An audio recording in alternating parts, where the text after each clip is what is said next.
আসসালামু আলাইকুম। দর্শক, অন্যমঞ্চের আলোচনায় আজকে আমাদের আমন্ত্রিত অতিথি হিসেবে আছেন বাংলাদেশের রাজনীতিতে এখন সবচেয়ে গুরুত্বপূর্ণ প্রশ্নগুলোর একটি হচ্ছে প্রধানমন্ত্রী তারেক রহমান তার প্রথম বিদেশ সফরে কোথায় যাচ্ছেন, দিল্লি নাকি বেইজিং? এই প্রশ্ন এখন শুধু সফরের প্রশ্ন নয়, এটি পরিণত হয়েছে বাংলাদেশের ভবিষ্যৎ পররাষ্ট্রনীতি, আঞ্চলিক কূটনীতি এবং পরাশক্তির প্রভাব বিস্তারের কঠিন পরীক্ষায়। কারণ আপাতত দেখা যাচ্ছে দিল্লি নীরব, অন্যদিকে বেইজিং অস্বাভাবিকভাবে সক্রিয়। আর এই দুই শক্তির মাঝখানে দাঁড়িয়ে আছেন প্রধানমন্ত্রী তারেক রহমান। আজ আলোচনা করব কেন ভারতের সঙ্গে তারেক রহমান সরকারের সম্পর্ক হঠাৎ করে ঠান্ডা হয়ে গেল, কারণ যেটা বেশ উষ্ণ হয়ে উঠছিল। আবার দেখব চীন আসলে কি চাইছে, তিস্তা প্রকল্প কেন এত গুরুত্বপূর্ণ, কেন তারেক রহমানের প্রথম বিদেশ সফর বাংলাদেশের জন্য এক ভয়ঙ্কর কূটনৈতিক ভারসাম্যের পরীক্ষা হয়ে দাঁড়িয়েছে। আসসালামু আলাইকুম, স্বাগত লিডস নিউজে। সম্মানিত দর্শক, বাংলাদেশের কোন প্রধানমন্ত্রীর প্রথম বিদেশ সফর সবসময় বিশেষ বার্তা দেয়, মানে একটি সরকারের, নির্বাচিত সরকারের প্রথম প্রধানমন্ত্রীর এটি বিশেষ বার্তা দেয়। কূটনীতিতে এটাকে বলা হয় সিগন্যাল পলিটিক্স। নতুন প্রধানমন্ত্রী প্রথমে কোন দেশে যাচ্ছেন সেটাই বলে দেয় তিনি কাকে আসলে অগ্রাধিকার দিচ্ছেন, কোন শক্তির সঙ্গে ঘনিষ্ঠ হতে চাইছেন এবং তার ভবিষ্যৎ পররাষ্ট্রনীতির গতিমুখ কোন দিকে। সেই কারণেই এখন পুরো কূটনৈতিক বিশ্ব তাকিয়ে আছে তারেক রহমানের দিকে। শুরুতে ধারণা করা হয়েছিল তারেক রহমানের প্রথম সফর হবে ভারতে, কারণ নির্বাচনের পরপরই ভারতের প্রধানমন্ত্রী নরেন্দ্র মোদী সবার আগে ফোন করে তারেক রহমানকে অভিনন্দন জানিয়েছিলেন। শুধু তাই নয়, তারেক রহমানের স্ত্রী জুবাইদা রহমান এবং কন্যা জাইমা রহমানকে নিয়ে ভারত সফরের আমন্ত্রণও পাঠিয়েছেন। কিন্তু দেখা যাচ্ছে কয়েক মাস না যেতেই পরিস্থিতি যেন কেমন বদলে গেছে বা বদলে যাচ্ছে। সংসদে আওয়ামী লীগের রাজনৈতিক কার্যক্রম নিষিদ্ধ করার আইন পাশ হওয়ার পর থেকেই দিল্লির অস্বস্তি তৈরি হয়েছে বলে রাজনৈতিক বিশ্লেষকদের অভিমত। ভারত মনে করছে যেই রাজনৈতিক সমঝোতার ভিত্তিতে তারা, মানে ভারত, নতুন সরকারের প্রতি নমনীয় অবস্থান নিয়েছিল, নমনীয় হয়েছিল, বাস্তবে তারেক রহমানের সরকার এখন সম্পূর্ণ ভিন্ন পথে হাঁটছে। ফলে দিল্লি এখন এক ধরনের নীরব কূটনৈতিক দূরত্ব বজায় রাখছে বলে অনেকে মনে করছেন। কিন্তু ঠিক এই জায়গাতেই মাঠে নেমেছে চীন। চীনের বাংলাদেশের রাষ্ট্রদূত ইয়াও ওয়েন এখন প্রকাশ্যেই বলছেন, তিনি বেশ সক্রিয়, আপনারা গণমাধ্যমে চোখ রাখলেই দেখবেন, এখানে যাচ্ছেন সেখানে যাচ্ছেন, এর সঙ্গে কথা বলছেন, তার সঙ্গে বৈঠক করছেন। তিনি প্রকাশ্যেই বলছেন তারেক রহমানের সম্ভাব্য চীন সফর হবে ঐতিহাসিক মাইলফলক। বাংলাদেশ চীন সম্পর্ক নতুন উচ্চতায় পৌঁছেছে বলেও মন্তব্য করেছেন তিনি। এখানে একটা বিষয় খুব গুরুত্বপূর্ণ, সেটা হচ্ছে খেয়াল করলে বুঝবেন চীন শুধু সফর চাচ্ছে না, চীন বড় কৌশলগত লাভ বা সুবিধাটা চাচ্ছে, আর সেই লাভের নাম হচ্ছে তিস্তা মহাপরিকল্পনা। দীর্ঘদিন ধরেই বেইজিং চাচ্ছে তিস্তা প্রকল্পে যুক্ত হতে, কিন্তু শেখ হাসিনার সরকারের সময় বলুন কিংবা এর পরে ইউনূসের অন্তর্বর্তী সরকারের সময় বলুন, ভারত এবং যুক্তরাষ্ট্রের চাপের কারণে বা মন খারাপ হবে এরকম একটা শঙ্কায়, সংশয়ে এই দুই সরকারের কেউই সেই সুযোগটা চীনের জন্য অবারিত করে দেয়নি। কিন্তু এখন পরিস্থিতি ভিন্ন বলে মনে করছেন অনেক কূটনীতিক। এছাড়া নির্বাচনের আগে আপনাদের খেয়াল আছে তারেক রহমান নিজেই তিস্তা প্রকল্প বাস্তবায়নের প্রতিশ্রুতি দিয়েছিলেন। এখন চীন সেই প্রতিশ্রুতির কথাটাই তারেক রহমানকে মনে করিয়ে দিচ্ছে এবং এর বাস্তব ফল দেখতে চাইছে। কূটনৈতিক সূত্রগুলো বলছে বেইজিং পরিষ্কার বার্তা দিয়েছে বাংলাদেশ চাইলে তারা এখনই অর্থায়ন এবং বাস্তবায়নে যেতে প্রস্তুত। অর্থাৎ শুধু সফর নয়, চীন চাইছে কৌশলগত অংশীদারত্বের নিশ্চয়তা। কিন্তু এখানেই শুরু হচ্ছে আসল সংকট। কারণ তিস্তা প্রকল্প যদি চীনের হাতে চলে যায়, বাংলাদেশ দিয়ে দেয়, যেটা কিছুটা ইঙ্গিত পররাষ্ট্রমন্ত্রী খলিলুর রহমানও দিয়েছেন অতি সম্প্রতি, তাহলে ভারত সেটা মোটেও সহজভাবে নেবে না, এটা বলা যায়।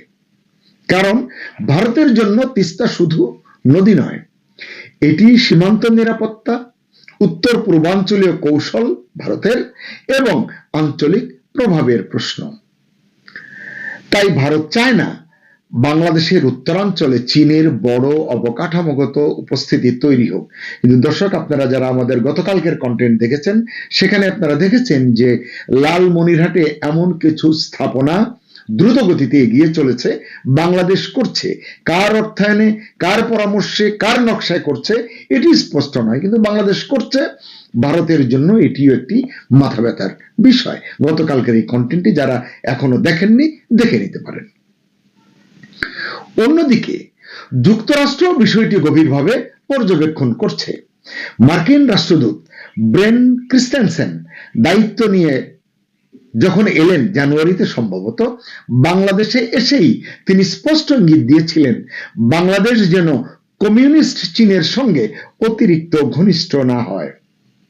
অর্থাৎ এখন পরিস্থিতি এমন দাঁড়িয়েছে, দিল্লিকে খুশি করতে গেলে বেইজিং অসন্তুষ্ট হতে পারে, আবার বেইজিং এর দিকে ঝুঁকলে ওয়াশিংটন এবং দিল্লি ক্ষুব্ধ হতে পারে। আর এই জটিল ত্রিভুজের মাঝখানে দাঁড়িয়ে আছেন তারেক রহমান। এখন প্রশ্ন হচ্ছে, তাহলে কি তিনি সরাসরি ভারত বা চীনে না গিয়ে অন্য কোনো দেশ দিয়ে সফর শুরু করবেন? এসব আলোচনা আমরাও করেছি, আপনারাও শুনেছেন। কারণ এই সম্ভাবনাটাও জোরালো।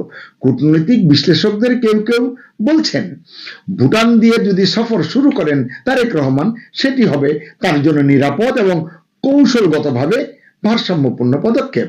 কারণ ভুটান সার্কভুক্ত দেশ, যদিও সার্কের এখন কোনো আগামাথা নেই, কোনো অস্তিত্ব নেই। আবার বাংলাদেশকে প্রথম স্বীকৃতি দেওয়া দেশ হচ্ছে ভুটান, এটি একটি স্ট্রং পয়েন্ট। কিন্তু সার্কভুক্ত দেশের কথা বলে এটিকে ওই যে লেজে গোবরে তেনা পেঁচানোর মতো পেঁচিয়ে কোনো লাভ নেই।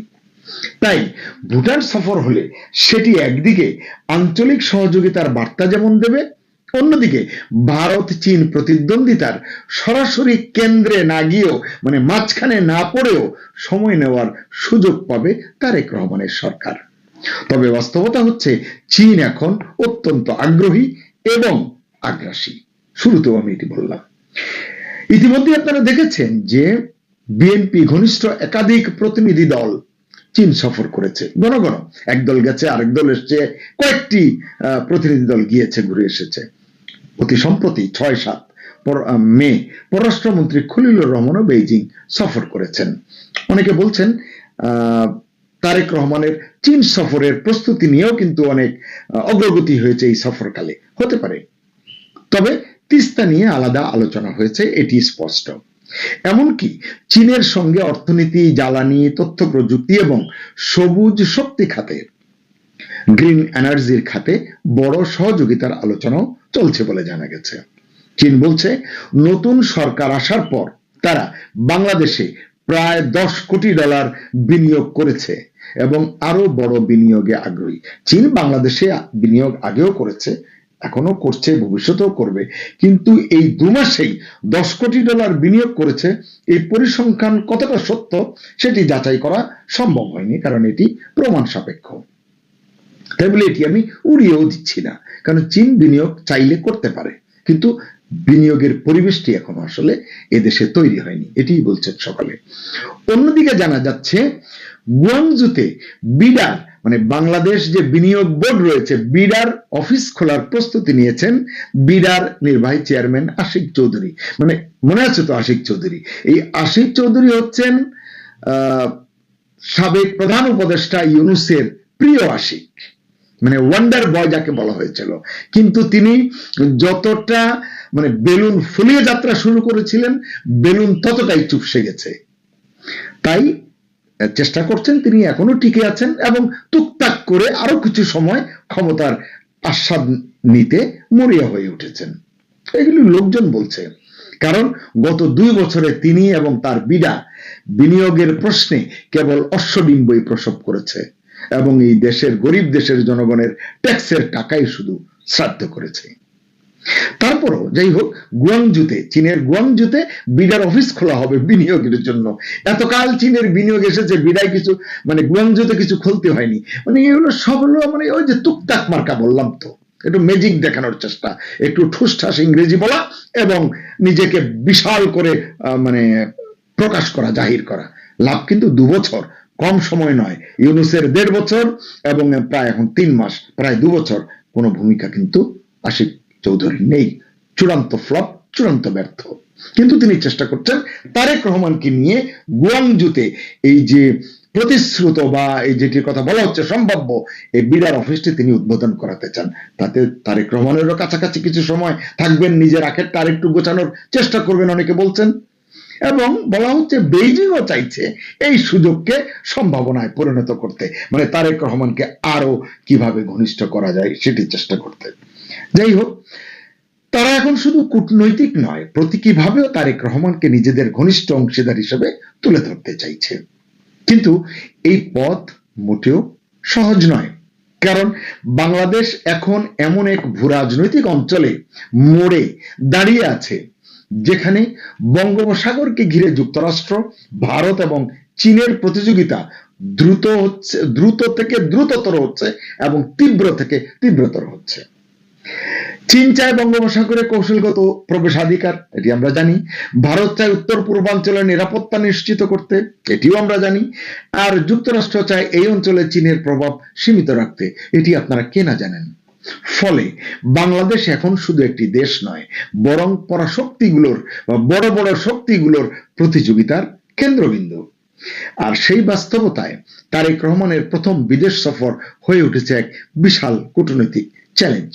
প্রশ্ন হচ্ছে, তিনি কি দিল্লির সঙ্গে দূরত্ব কমানোর চেষ্টা করবেন, মানে দিল্লির নীরবতা ভাঙানোর চেষ্টা করবেন, নাকি বেইজিং এর যে অফার, আগ্রাসী অফার, সেই অফারের দিকে ঝুঁকবেন, নাকি ভুটানের মতো ছোট কিন্তু কৌশলগতভাবে নিরাপদ দেশ বেছে নেবেন প্রথম সফর হিসেবে।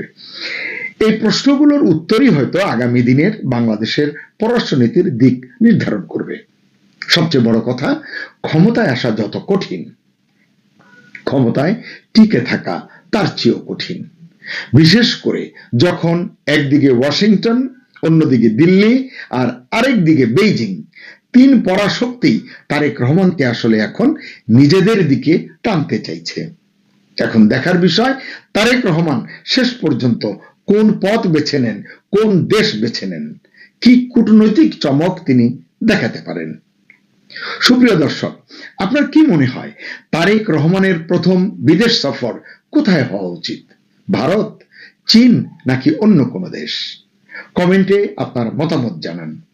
আমেরিকা কি ইরান যুদ্ধে পরাজিত হলো? ট্রাম্পের ইরান এবং মধ্যপ্রাচ্য নীতি কি ভুল? আমেরিকা কি নতুন করে ইন্দো প্যাসিফিক রিজিয়নে তার কৌশল নির্ধারণে ব্যস্ত? এই কৌশল নির্ধারণে বাংলাদেশের ভূমিকা কি? প্রিয় বন্ধুরা, আজ এইগুলো নিয়ে কথা বলবো, শেষ পর্যন্ত সাথে থাকবেন। হঠাৎ করেই ইরান যুদ্ধটা মনে বন্ধ হয়ে গেছে, কিন্তু ইরান যুদ্ধ কি শেষ হয়ে গেছে? উত্তর হলো না। ইরানকে কি আবার আক্রমণ করবে আমেরিকা? নিশ্চিত করে বলা যাচ্ছে না। হুমকি ধামকি চলছে, কিন্তু আক্রমণ আর শুরু হচ্ছে না। ইরান চাইছে ইরানের শর্তে আলোচনা হোক, আমেরিকা চাইছে আমেরিকার শর্তে আলোচনা হোক। তো আলোচনাটাও মোটামুটি স্থগিত হয়ে আছে একরকম।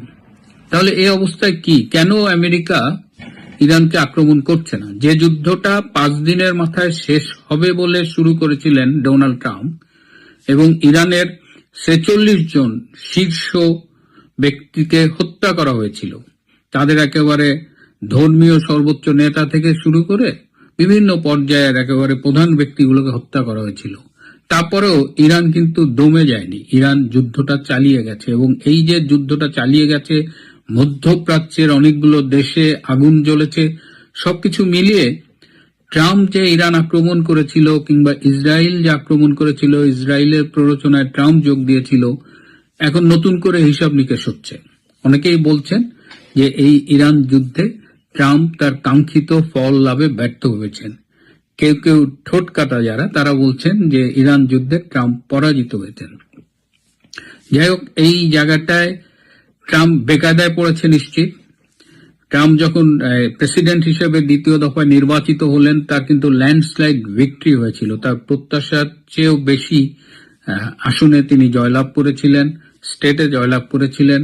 তার জনপ্রিয়তা তুঙ্গে ছিল, কিন্তু 1.5 বছরের মাথায় এসে সেই জনপ্রিয়তা কিন্তু কমতির দিকে। এবং আগামী অক্টোবরে আমেরিকায় মিড টার্ম ইলেকশন। যদি ট্রাম্পের কারেন্ট জনপ্রিয়তার এই ট্রেন্ডটা থাকে, তাহলে মিড টার্ম ইলেকশনে ট্রাম্পের রিপাবলিকান পার্টির পরাজয়ের সম্ভাবনা অধিক। তো এই জায়গা থেকে বেরোনোর জন্য ট্রাম্প পড়েছে বাটে। ইরান যুদ্ধ যদি আবার শুরু করে এবং এরকম অনির্দিষ্টকালের জন্য চলে, সেটা তার আমেরিকার ইন্টারনাল পলিটিক্সে অবশ্যই তাকে এফেক্ট করবে, ক্ষতি করবে। সাধারণ আমেরিকান জনগণও কিন্তু এই যুদ্ধের ফলে তাদের উপরে যে বিভিন্ন রকমের সমস্যা তৈরি হয়েছে, সেটা কিন্তু তারা পছন্দ করছে না। সাধারণ জনগণও কিন্তু এই যুদ্ধটা নিয়ে আমার মনে হয় না খুব বেশি আনন্দিত, কারণ তাদের ডে টু ডে লাইফটা খুব এফেক্টেড হয়েছে, জিনিসপত্রের দাম বেড়েছে, আর অনেক রকমের সমস্যা হয়েছে। তো এই জায়গা থেকে উত্তরণে ট্রাম্প কি করবেন সেটা নিয়ে এখন তার চিন্তা ভাবনা চলছে। ঠিক একই সময় ইরান এবং মধ্যপ্রাচ্যে এক ধরনের নাকানি চুবানি খাওয়ার পাশাপাশি আমরা দেখছি যে আমেরিকা এখন তার ইন্দো প্যাসিফিক স্ট্র্যাটেজি নিয়ে নতুন করে চিন্তা ভাবনা শুরু করছে। আপনাদের কয়েকদিন আগে বলেছিলাম যে বাংলাদেশের একটি ব্যবসায়িক প্রতিনিধি দল আমেরিকা সফর করছিলেন এবং তাদের সাথে বৈঠকে পল কাপুর বলেছিলেন যে আগামী দিনে ইন্দো প্যাসিফিক রিজনের স্ট্র্যাটেজি নির্ধারণ করবে আমেরিকা এবং বাংলাদেশ মিলে। এই কথাটি তিনি কেন বলেছিলেন? কারণ এই কথাটির মধ্যে যে সমস্যাটা রয়ে গেছে যে ইন্দো প্যাসিফিক রিজনে ইন্ডিয়া, চায়নার মতো বড় প্লেয়ার রয়ে গেছে। এই স্টেক হোল্ডারদের বাদ দিয়ে শুধুমাত্র বাংলাদেশকে নিয়ে ইন্দো প্যাসিফিক রিজনের স্ট্র্যাটেজি ঠিক করবে, এটা একটু দুর্বোধ্য মনে হয়। যদিও আমেরিকা হয়তো ভাবছে যে বঙ্গোপসাগরের একটা কৌশলগত অবস্থানের কারণে বাংলাদেশের সাথে মিলে তারা এই সেন্ট মার্টিন এবং আশেপাশে একটা অবস্থান নিশ্চিত করবে। সেটাও আমার মনে হয় খুব ইজি হবে না, কারণ চীন এবং ভারত কিন্তু তাকিয়ে আছে যে বঙ্গোপসাগরে আমেরিকান উপস্থিতিটা কি হিসেবে হয়। এবং ভারত খুব ক্লিয়ার করে দিয়েছে যে এই ইন্দো প্যাসিফিক রিজনে আমেরিকা যদি আসে, সেটা ভারতের সাথে মিলে আলাপ করে আসতে হবে। এবং ভারতের সাথে যে ইন্ডিয়ার ডিফেন্স চুক্তিটা স্বাক্ষরিত হয়েছে 10 বছরে, সেখানে কিন্তু এই ধরনের কথাবার্তা মেনশন করা আছে। সুতরাং ইন্দো প্যাসিফিক রিজনের স্ট্র্যাটেজি নির্ধারণে আমেরিকাকে বেশ বেগ পেতে হবে যদি তারা মেজর স্টেক হোল্ডারদের পাশ কাটাতে চায়। এখন মার্কো রুবিও পররাষ্ট্রমন্ত্রী, তিনি যে কোনো দিন নেপাল, মিয়ানমার এবং ভারত সফরে আসবেন। তার আগে নেপালে একটা ছোট্ট ঘটনা ঘটেছে। ভারতের যে আমেরিকান রাষ্ট্রদূত যিনি আছেন সার্জিও গার্ড, তিনি নেপালে গিয়েছিলেন। তিনি একজন মন্ত্রীর সাথে সাক্ষাৎ করেছেন, অনেকের সাথে সাক্ষাৎ করেছেন, কিন্তু নেপালের সদ্য নির্বাচিত প্রধানমন্ত্রী বালেন্দ্র সাহা, সে কিন্তু সার্জিও গার্ডের সাথে দেখা করেনি। বালেন্দ্র সাহা খুব স্পষ্ট করে বলেছেন যে আমি দেশের প্রধানমন্ত্রী হিসেবে আমার কাউন্টার পার্ট সিমিলার কারোর সাথে কথা বলতে পারি, আমি একজন রাষ্ট্রদূতের সাথে দেখা করতে পারি না। একটা ছোট্ট দেশ নেপাল, সেখানকার প্রধানমন্ত্রী যে সাহস দেখে এটা বলেছে, ব্যাপারটা কিন্তু সত্য। একজন রাষ্ট্রদূতের স্ট্যাটাস জয়েন্ট সেক্রেটারি বা ওই আশেপাশে, সে প্রেসিডেন্টের সাথে দেখা করবে, এইটা স্ট্যাটাস অনুযায়ী যায় না, বিশেষ প্রয়োজনে দেখা করতেই পারে। এখন আমার যেটা জানতে ইচ্ছে হয় যে নেপালের মতো একটা ছোট্ট দেশের প্রধানমন্ত্রী বালেন্দ্র সাহা সম্প্রতি দায়িত্ব গ্রহণ করেছেন এই মার্চ মাসে, সে এত সাহস পেল কোত্থেকে? সম্ভাব্য উত্তর যেটা হতে পারে যে তার এই সাহসের ভিত্তি হলো RIC। আপনাদের মনে আছে যে গত বছরের সেপ্টেম্বর থেকেই কিন্তু রাশিয়া, ইন্ডিয়া, চায়না তারা সাংহাইয়ের একটি সম্মেলনে যোগ দিয়েছিল একসাথে, এবং তারপর থেকেই এই RIC জোটের ব্যাপারে কথাবার্তা শুনছিলাম যে রাশিয়া, ইন্ডিয়া এবং চায়না তারা একসাথে মিলে একটা জোট করে কাজ করবে। এবং এই আরআইসি যদি গঠিত হয় তাহলে এই অঞ্চলে আমেরিকার যে খায়েশ, তাদের শ্রেষ্ঠত্ব প্রতিষ্ঠা করা, সেটা কিন্তু চ্যালেঞ্জের মুখে পড়বে। এবং এই চায়না এবং ইন্ডিয়া দুজনই বালেন্দ্র সাহার সরকারকে সহায়তা করছে। সুতরাং এই আরআইসি এবং আরআইসি যতদূর জানি যে আরআইসি এখন একেবারে বাস্তবতার কাছাকাছি চলে এসেছে, যে কোনো দিন আরআইসি হয়তো ফর্মালি ওপেন করবে। তো ন্যাচারালি নেপাল সেই সাহসে বলিয়ান হয়ে এই সার্জিও গারকে এই কথা বলতে পারেন।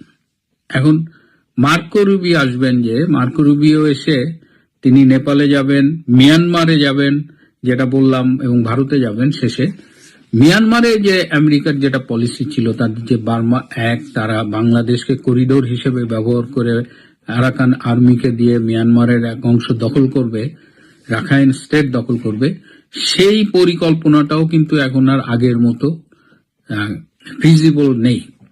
বাংলাদেশের করিডোর ব্যবহারটা যেমন, এটা নিয়ে একটা সমস্যা হচ্ছে। আরাকান আর্মি মিয়ানমার সরকারের সাথে সরাসরি ট্রাম্প যোগাযোগ করার চেষ্টা করেছে। তো সব মিলিয়ে মিয়ানমার থেকে যে রেয়ার মিনারেল আর্থ নেওয়ার কথা, সবকিছুই একেবারে মানে কেচে গন্ডুস হয়ে গেছে, আগের মতো নেই। আরেকটা যে ঘটনা, যে এখন বাংলাদেশ, মিয়ানমার এবং ভারতের যে বর্ডার, এই বর্ডারের প্রত্যেকটা স্টেটে এখন বিজেপি ক্ষমতা এসেছে। সবশেষে পশ্চিমবঙ্গে বিজেপি এসেছে। এর ফলে কিন্তু এই মানে বাংলাদেশ মিয়ানমার সীমান্ত কেন্দ্রিক আমেরিকা, পাকিস্তান, এদের যে বিচ্ছিন্নতাবাদী কার্যক্রম বা তার পেছনে মদত দেওয়া, সেগুলো কিন্তু এখন আর আগের মতো ফ্রি স্টাইলে চলবে না। এগুলো চ্যালেঞ্জ হয়েছে। এবং এই যে রিসেন্টলি যেটা আমি পরশুদিন বলেছিলাম, যে পাকিস্তানের স্বরাষ্ট্রমন্ত্রী হঠাৎ এলেন কেন, আমি এপিসোডটা করার পরে আরো কিছু ইনফরমেশন পেয়েছি যে ভারত, আসাম এবং এই শিলিগুড়ি করিডোর, এইসব জায়গায় যে পাকিস্তানি স্পাইগুলো ছিল, তারা কিন্তু বিজেপির জয়ের সাথে সাথে তারা বাংলাদেশে ফিরে এসেছে। তো পাকিস্তানের স্বরাষ্ট্রমন্ত্রী এসেছিল নেগোশিয়েট করতে, যে এই যে স্পাই নেটওয়ার্ক, যাকে পাকিস্তানি অ্যাসেট বলা হচ্ছে, এদের বাংলাদেশে কিভাবে আপাতত রাখা যায়, যে বাংলাদেশ এদের প্রোটেকশন দেয়, সেটা নিয়ে কিন্তু একটা গোপন আলোচনা হয়েছে। এই যে মাদক বিরোধী কার্যক্রমের জন্য এমওইউ, আন্তঃ সীমান্ত সন্ত্রাস রোধে এমওইউ, এগুলো সব আইওয়াশ। মূল সমস্যাটা ছিল ওই বিজেপি ক্ষমতায় আসা, এখন পাকিস্তানি সন্ত্রাসী, পাকিস্তানি জঙ্গি, পাকিস্তানি স্পাই, এরা বিপদে পড়ে বাংলাদেশে ফিরে এসেছে। তো এই অবস্থায় আমেরিকাও এখন এই বাস্তবতাটা অনুধাবন করছে, এবং বাংলাদেশ নিয়ে আমেরিকায় যারা আলোচনা করে, আলাপ করে, তাদের সাম্প্রতিক আলোচনাগুলো যেটা হচ্ছে যে আওয়ামী লীগের কার্যক্রমের উপরে নিষেধাজ্ঞা কেন প্রত্যাহার করা হবে না। যদি প্রত্যাহার না করা হয়, আওয়ামী লীগের মতো একটি জনসমর্থিত দল, যার সমর্থন একেবারে ভোটার পর্যায়ে অ্যাটলিস্ট 5 কোটি, সেই দলটিকে যদি স্বাভাবিক কার্যক্রম চালাতে না দেওয়া হয় এবং তারা যদি আন্ডারগ্রাউন্ডে চলে যায় বা তারা বিকল্প পথে কার্যক্রম চালায়, তাহলে সেটা দেশের জন্য এবং কারো জন্যই ভালো হবে না। এবং বাংলাদেশে এটি আমেরিকান যারা আলোচনা করে, আমেরিকার যেসব লোকজন আছে বাংলাদেশে, তারা সম্প্রতি আমেরিকা এই বিষয়ে আলোচনা করেছে।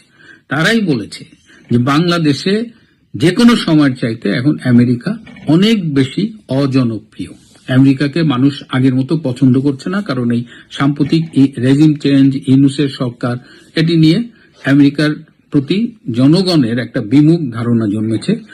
এবং আমি আমার সেই যে একজন আমেরিকান কূটনীতিক আছেন, প্রাক্তন কূটনীতিক, একটা সূত্র আছে, তিনিও আমাকে বলেছিলেন যে আমেরিকা সব জায়গায় উইন করে না। আমেরিকা আফগানিস্তান থেকে পালিয়ে গেছে, পরাজিত হয়েছে, ভিয়েতনামে অনেক আগে পরাজিত হয়েছিল। আমেরিকা চাইলেই সবকিছু হয় না, এবং রাজনীতিতে অবস্থান পরিবর্তন হয়। আমেরিকার সাথে আওয়ামী লীগের যে সম্পর্কটা 2024 সালের জুলাই আগস্টে ছিল, সেই সম্পর্কটা যে সারা জীবন থাকবে এমন কোনো কথা নেই, এবং সেটা যে নতুন করে চিন্তা ভাবনা হচ্ছে, সেই লক্ষণ কিন্তু দেখা যাচ্ছে। সুতরাং আমেরিকা বাংলাদেশকে নিয়ে নতুন করে ভাবছে, এবং এই যে মার্কো রুবিও যে আসবেন পররাষ্ট্রমন্ত্রী, তিনি নেপাল এবং মিয়ানমার ঘুরে গিয়ে ভারতে গিয়ে ভারতের সাথে ফাইনাল মিটিংটা করবেন। এবং নতুন করে আমেরিকা এই ইন্দো প্যাসিফিক রিজনের স্ট্র্যাটেজি নিয়ে ভাবছেন, এবং আমেরিকা তারেক রহমানের উপরেও খুব বেশি আস্থাশীল হতে পারছেন না, কারণ তারা বলছেন যে একটা দেশ পরিচালনা করা, আমেরিকার স্বার্থ রক্ষা করে সবকিছু ম্যানেজ করার যে সক্ষমতা সেটা সম্ভবত তারেক রহমানের নেই। ভারতীয় সূত্র বলছে যে তার সরকারটা একটা নিউবর্ন বেবির মতো, তারা কিছুদিন দেখবেন, তবে তারেক রহমানের উপরে তারাও খুব আশাবাদী এই মুহূর্তে হতে পারছেন না। প্রিয় বন্ধুরা, আজ এ পর্যন্তই।